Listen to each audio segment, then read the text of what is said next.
understanding that you have to tread on a track. Oh, it's not, very you can't just make that your own decision. Yeah. Either it's got to be in coordination with the biological parent, let's just say it that way, in coordination.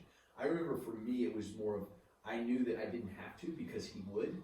Right. And he, it just, I knew that our personalities needed that ease of tension. Yeah. If we were both strong personalities, so I just wanted to fuse that right from the start. Right. And Vanessa was a really good, she was really good at, disciplining anyway. So it just kind of made sense for us. No, that's, the discipline side is really big. Okay. We have no idea what we're going to talk about. But I'll pray us in and we'll get started. So, Father God, thank you for this time together. I just pray, God, that as we talk about being a stepdad, that your words, that your thoughts, anybody who's listening to this would be encouraged by that and improve upon their family situation. Thank you, God, for this time. Thank you, God, for Bosky and his heart to serve. And we just pray, God, that this is a time that we honor you. Amen. I know you read. Yeah, man. Yeah, that's fine. All right, we ready? Ready. Ready? All right, let's rock and roll. All right.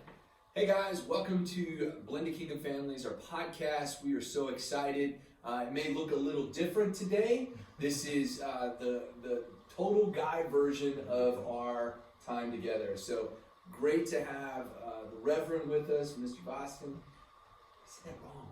I'm sorry. Start over. Yeah, Boston. Boston. Yeah. Great to have the Reverend Bosky with us, and we're going to be talking all about stepdadding. Oh man, here we go. Exactly. We've got the cowboy helmet in between us. This is total testosterone time here. So it's going to be a lot of fun. I know we've talked a lot about just being a stepdad. Yeah. And we've had a lot of time just to kind of get to know each other. And it's not something you want to go into without thinking about. No, it is not. To start out, it's in the beginning. It takes very careful consideration. Yeah. Because man, entering into it's already difficult enough to be a true head of household. Yes. But to throw it in and be a head of household as well as a stepdad, or I know we talked about this earlier, a bonus dad. Yeah. My grandfather taught me, we don't have steps or in-laws, because steps we typically step on. Yeah. In-laws become outlaws, so everybody's mom and dad. So yeah. But as far as being a bonus dad, man, it's something that you have to be careful about. And it's interesting because if you're a stepdad to a boy, it's different than being a stepdad to a girl. Yes. Simply because of the bio-parent relationship. Right. So in my case, I am a stepdad to a son who has a biological father who's very present, and you are a stepdad to a boy and a girl. So both parents are very present. Exactly. And I love that you talked about, when you throw in the head of household. Man. So that's when the screws start getting tight. Yes. Because you are called by God to lead your house, to lead your home, to lead your family. But the truth of it is you don't, as a step-parent, have full influence over everything that's in your walls. Because now you're also dealing with the stepchild and the visitations and the influence that their biological parent brings in. So again, the sensitivity, the preparation for step-parenting, to be a stepdad, huge. Yeah, it's nothing to tread lightly, because you have to consider, first of all, you have to consider your own personality. Yeah. And one thing that we forget to think about is, for a bonus dad getting ready to go into a family, first of all, do you have kids? Yeah. Versus I have kids and I know parenting or whatnot, but what if you even don't have kids? What about that aspect of it? And you're considering, that was me. That was me. I was the guy who I read a lot of books about being a dad, but I had never done it before. So I knew that there were a lot of things that I didn't know, and I know a lot of people who are watching. And if you're watching this and you're like, I gotta get my boyfriend or my fiance or my husband in here. Like, grab him. Like, we're talking about guy stuff here. It's cool. Right. But yes, I mean, you don't know what you don't know. Right. You know what you think you want it to look like. Right. Or what you've seen growing up. Exactly. How it's portrayed. So. But you're right in saying that as a guy, being a stepdad, and you're mixing the biological parent, you have to understand your personality first. Yes. So what are you scared about? What are you, and then maybe even understand that they're probably scared too. The biological parent. They're getting introduced. Yeah.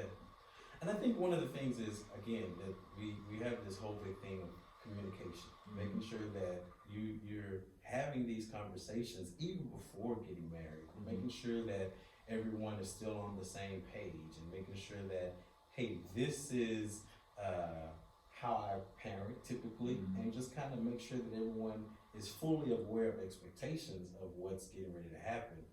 I think the one common goal that any dad has over their kid is we all have their best interests at heart. Yeah. And that's the commonality that has to be used to realize that we all want kids' best interests at heart. Yeah. How does that look?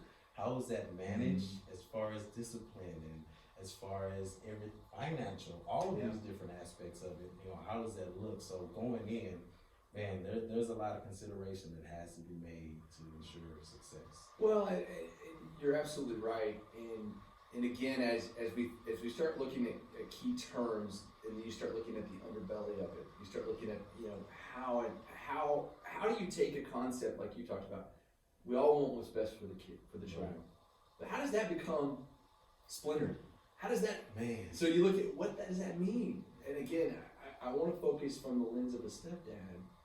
You may want the best for your child, but what if your desire is different from the biological parent? Right. Where do you come alongside as support at just the right pressure point to make sure that that child is getting the best from you? What's important is obviously learning personalities, learning your role, learning what is the best opportunity for you to interject or intervene. Now, there may be some occasions to where your presence may be all that's needed, that physical presence of your actions, of being a great husband to your wife, or being, if there's other kids, or just being that father figure and them seeing how that works with, your other children. I mean, we've had opportunities to where I had to discipline my own biological son. Yeah. And just the visual of that was enough, to say, okay, I realize that there's a male here who's in a father figure position, and I realize that if I mess up, there may be consequences, or I don't want to face those consequences. Yeah.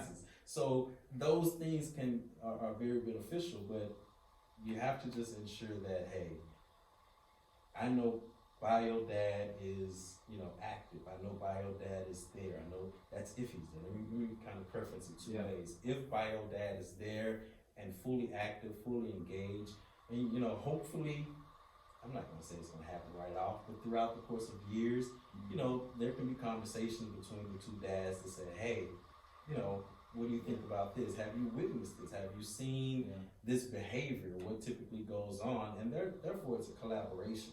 Yeah.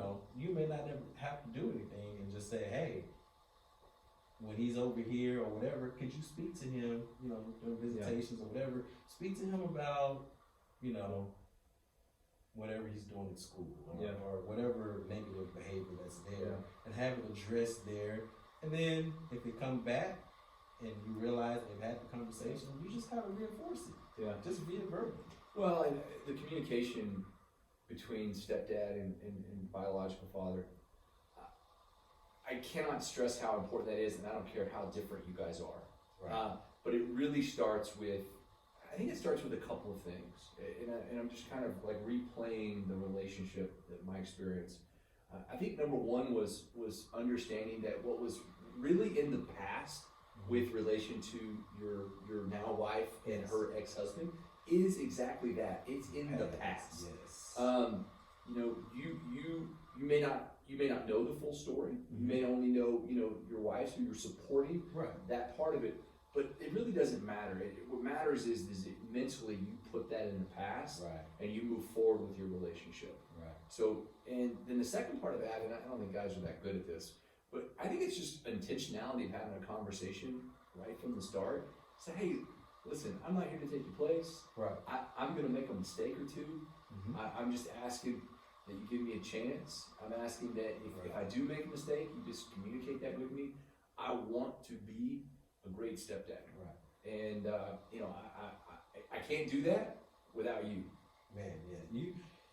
So you said something about making sure whatever it was, it's in the past, it's over, it's done, and then moving forward from there. That has to be something that, you know, is set in stone, and we know, and then we get ready to advance from there. That same conversations of, hey, I'm not taking anybody's place. I'm not just consider me as, you know, an added person to, you know, help get this young man grown and successful. You know, I'm just an added bonus, extra pieces, you know. But I will say, it doesn't always start out like that for guys at all. It didn't start out like that for me. You know, there was, you know, little conversations here and there that had to do probably between me and him, but not necessarily the kid. I had another conversation, I had early on a conversation about, this is going to be a big one with any guy, doesn't matter which side of the fence you're on, of a child calling the new dad or the new dad. And there was a, you know, conversation about that was had, and these are things that start out up front, especially if that child gets comfortable enough to say, call you dad. Well, let's break down exactly what you're referring to, because I don't want to miss. I know you and I know what we're talking about. I want to make sure the audience knows. Okay. So this is what happens in these conversations where, let's say maybe the child is younger. And generally, I think this is kind of the concept. And there's a stepdad in place, and then for whatever reason, the terminology of what they call you becomes dad, or I have two dads. And a lot of times that can be a real strong friction with the biological father. And you and I talked about this in terms of, what does that mean? Does it mean anything? Or do you correct it? Or do you have a conversation about it? How would you approach that, and how you think is a healthy, godly way to approach that? So for me, it's a matter of, first of all, I want to ensure that child is very comfortable. Now, this typically, like you said, there's an age range that this typically happens. Me and my wife got together, and our kids were like young, one getting ready to turn 2, and now we're coming together, bringing these families together. And, you know, babies and toddlers, they tend to pick up what the older kids are saying. So if the older kids are calling dad or whatnot, what have you, then yes, that's something that they're going to pick up. Now, I think that there is a very fine line, because of, like you said, egos and everything else, friction, if another parent hears that. But again, there's that conversation of saying, I personally did not want to take a child out of a comfort zone, that they felt comfortable enough to say, hey, this is dad.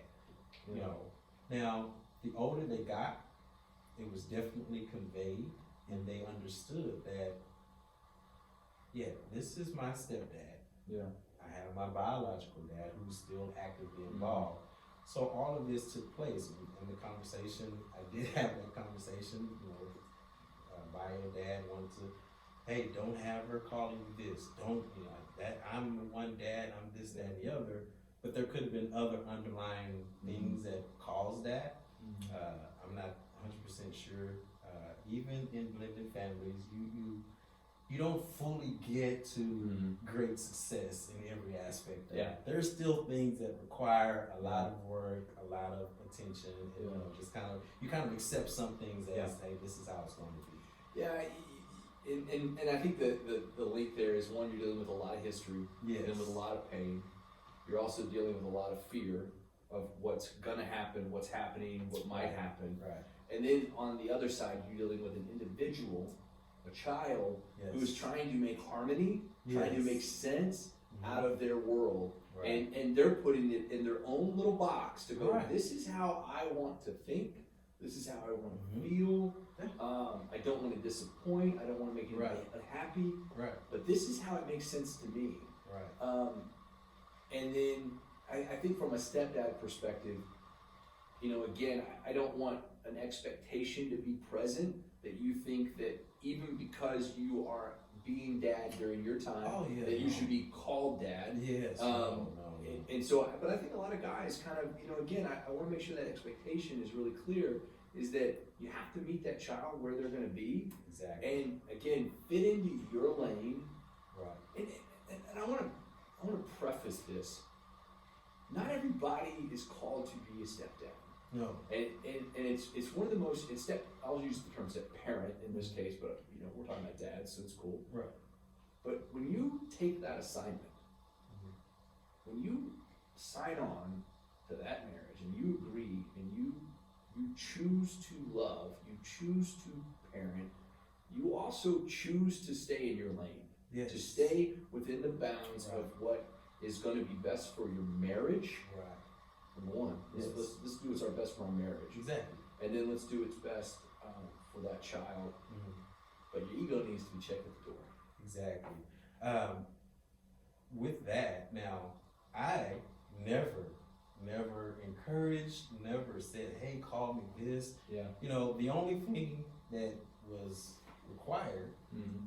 is just a form of respect. Yeah. You could call me Mr. Bosky. Mm-hmm. You could call me, as long as you had a title or some kind of preferences as a form of respect, I was absolutely okay with it. As a matter of fact, our 17-year-old young man, he calls me bald head. I'm sorry. He calls me bald head. And, I didn't take that as disrespect or anything like that. He was one of the ones, even growing up, still calls dad off and on, but he's older now, so he calls me bald head. And I've never took I it think as that's a sign of beauty. I know, right? I think the two of us should embrace that. Exactly, man. I have. Yeah. But it's what he wants to call. He meant no disrespect from it. And over the course of me being in his life 15 years, I know there's no disrespect there. That's what. Yeah. But I've never, you're right. That's why I'm standing in line. Yeah. Don't go in demanding, thinking, oh, I'm in the house now and you have to call me this. No. That, as long as they're respectful in how they're contacting you and Mr. or whatever, that is absolutely okay. Don't think that you have to set those boundaries because now I'm married to your mom. Now that I believe will cause a lot of problems, and it's gonna make it very hard to blend that family. Well, and you sit back and you go, well, in a nuclear family, father is, he's there. He's been present since day one. He's taking care of the family. He's leading the family. Maybe he's paying the bill. He deserves the respect. Yeah. And I think when you go into a stepfather situation, the answer to the question, if you're asking it, is yes, you have to do all of that. Yeah. And then you have to stay in the area that respects their biological father. So as much as you have to do, you need to also understand that you have to respect that. Right. And part of that is, we talked a lot about this, we talked about it in our podcast, is by not, saying negative words, not letting your emotions get the best of you, always honoring that relationship the best that you can.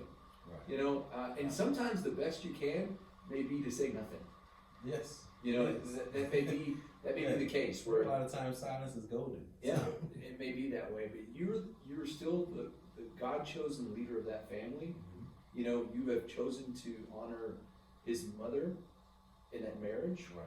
And so you have to continue to keep that as a focus. Yes, very much so.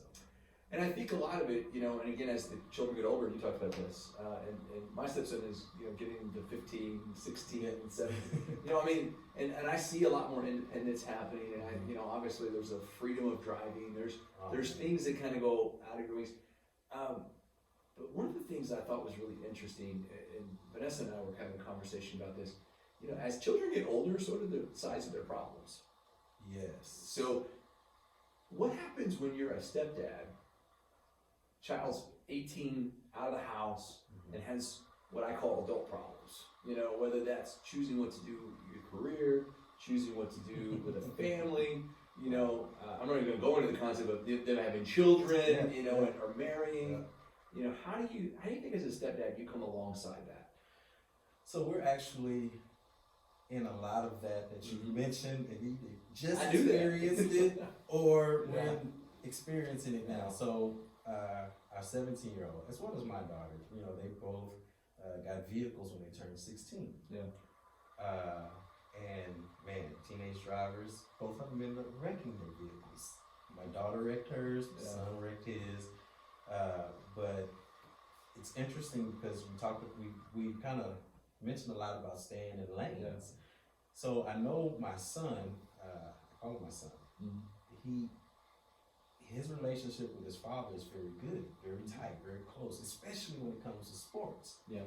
But there are other aspects that I started to pick up and notice that he calls me on. He had the accident, and I was the first call that was made. It's kind of shocking. Yeah. But I'm not sure it was because, we all chipped in, we got the car, whatever. You probably prayed and then called the reverend. Who knows? But either way, we got there. His dad showed him at the scene. We both were there and, kind of making sure you're good. Now, the oldest, which is actually, our oldest is 22. She's getting ready to graduate in May. Mm-hmm. And we've been having these conversations of what's next. Yeah. Job, career, getting in contact and making connections to try to do what she really wants to do, which is her major is broadcast journalism. Yeah. So she's trying to figure out ways to get involved in that. And, Mom and her has been having a whole lot of conversations, and she incorporates her dad in asking those questions. But she may not get some of the answers or the guidance that she's really looking for. Yeah. But Mom is still there to help intervene. And for me, I'll sit, sometimes silence is golden, or a lot of times it's almost best to make your suggestion to Mom. Yeah. And then allow Mom to make the suggestion to her. Yeah. But here's the kicker that kind of helps solidify you even more in that role is when Mom is able to say, well, Dad recommended this as an opportunity, and then now you're tied into having a part into that kid's decision making, and now it kind of works out that way. So a lot of times it's almost best to just use your channels that you have. Is it best for me to be direct with the child? Yeah. Or is it best for me to make a suggestion to Mom? Because moms don't know, should I make that or not? So just have to find that niche to get in there. It's part of understanding what God has created as an opportunity for you. Right. When you take the assignment of stepfather, stepdad, bonus dad, or I just dad, who's fine. When you take that assignment, understand that you are, first of all, God is going to prepare you for that. Yes. You need to seek Him in prayer and make sure that you are sometimes patiently waiting for the directive of where to go next. Yes. Because I think that is very important. It's being a stepdad. You have to let Him be a lamp to your feet. Please do that, and know that you're qualified. You can do this, but it does take some, like you said, a lot of patience. It may not all work at first. No. May not. No. But can I just throw this in there? It will be fun.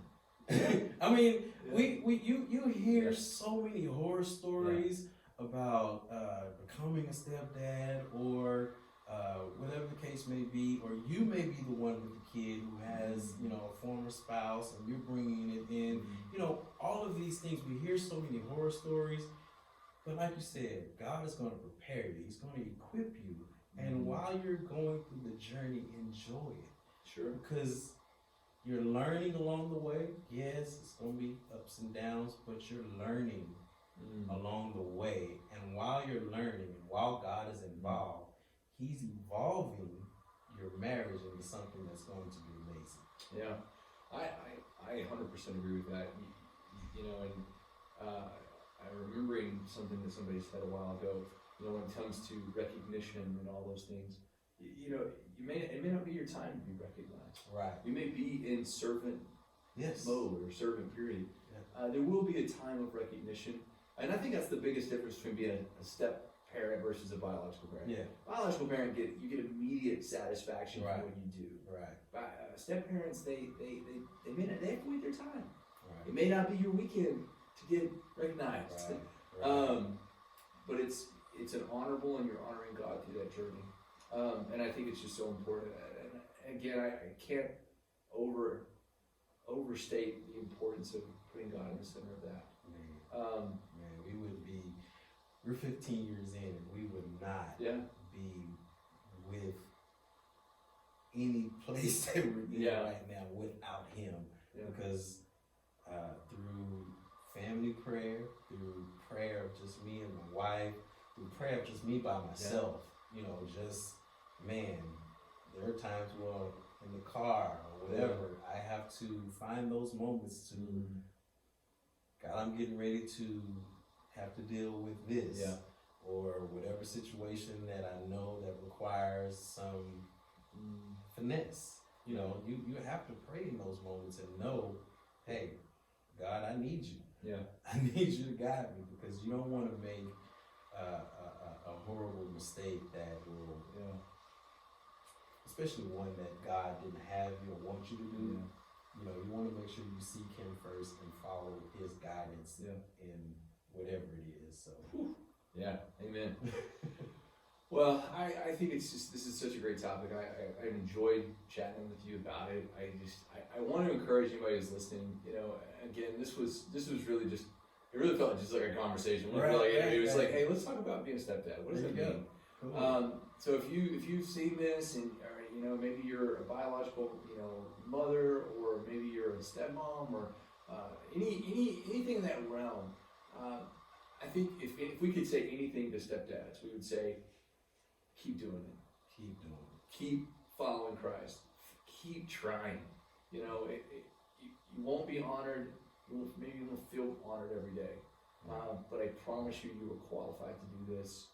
You've been chosen to do this, and you can absolutely be amazing at it. Oh man, yeah. Pat yourself on your back if you have to. Yeah. Pat your own back. If you know that you put forth the effort, and whatever success came from it, man, pat yourself on the back and know that God helped you do it, and just rejoice in that, and man, just keep going. Use that as your motivation. Amen. I love it. Love it. Well, guys, I hope you've enjoyed this time together. And again, we just want to encourage stepdads. We'll be praying for you.